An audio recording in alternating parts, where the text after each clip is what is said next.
attempt to remove the practice of untouchability and bring about equality to the depressed classes in Indian society to aid in his social reform. He established Marathi schools and work schools in parts of peril, Dna in Mumbai, being a prominent campaigner on behalf of the Dalit movement in India.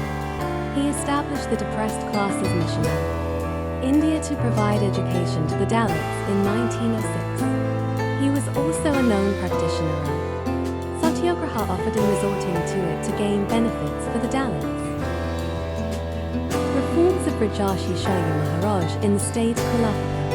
Answer, as his name suggests, Rajarshi Shalu Maharaj was the king of the erstwhile princely state of Kolhapur. He laid the non-Brahmin movement in his state and provided support to Baba Saheb Ambedkar. He was considered a true Democrat and social reformer. Among his many reforms, the system of reservation in the state of Kolhapur is considered revolutionary. He also made compulsory education free for all, irrespective of caste. He targeted the free restrictions of the caste system.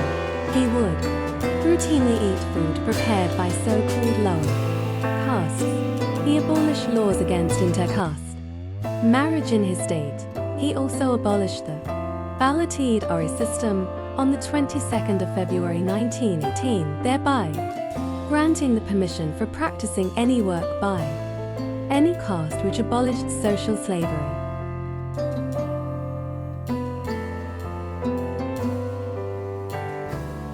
The government decided to crush down the communist movement, and following Locke many a Tilak's article on communism published in 1881, India was slowly introduced to the concept of communism and actively took it up as a social reform weapon.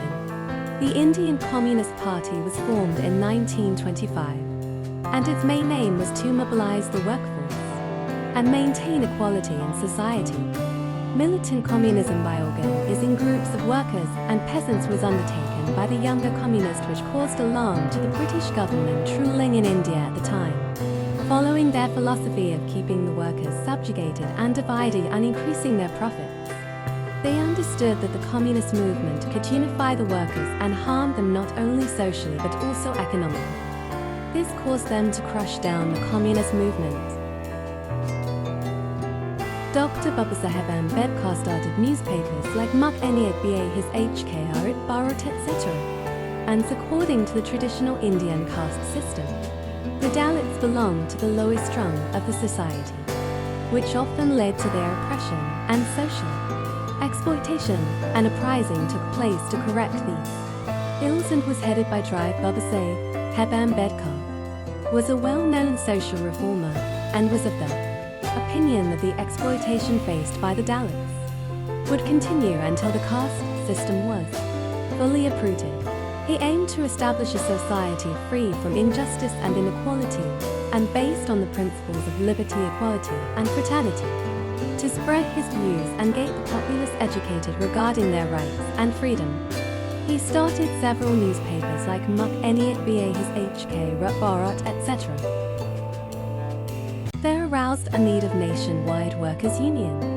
And India witnessed an industrial revolution in the latter half of the 19th century with the opening of railways, several textile mills, variety of industries, railway companies, etc. developed in the country, increasing the need for workers. With the rise in employment, the workers were after exploited and their basic requirements went ignored. Narayan Haji Lokhandiev described as father of Indian workers' movement from the meal workers union known as Bombay Mail Hands Association in 1890, which is believed to be the beginning of the organist movement in India. The exploitation of the workers led to continuous strikes as exhibited by the agitation of the tea plantation workers in Assam, the strike called by the Great Indian Peninsula Railway workers in 1899. To correct this issue, there was a need to unite the workers under a banner which would allow them to negotiate better with the owners. There was a need for nationwide workers' union.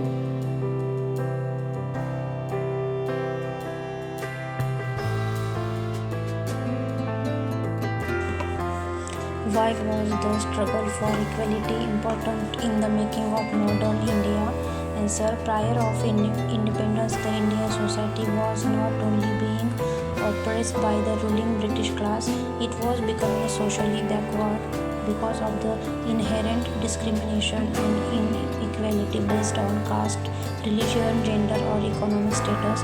The political movement to gain independence was not only influenced by the political views but also by the social views present at that time. The main influencers understood that the political movement, which was based inherently on the emancipation of the common people, would only be further strengthened when the various disadvantages in the society were also addressed. Equality in society would lead to an undivided front which could be utilized to fight the foreign oppressor. Societal ills like feudalism, economic exploitation, caste and religion based discrimination, oppression of women all needed to be addressed if India was to gain her independence and approach a modern era. Hence, the struggle for equality was important in the making of modern India.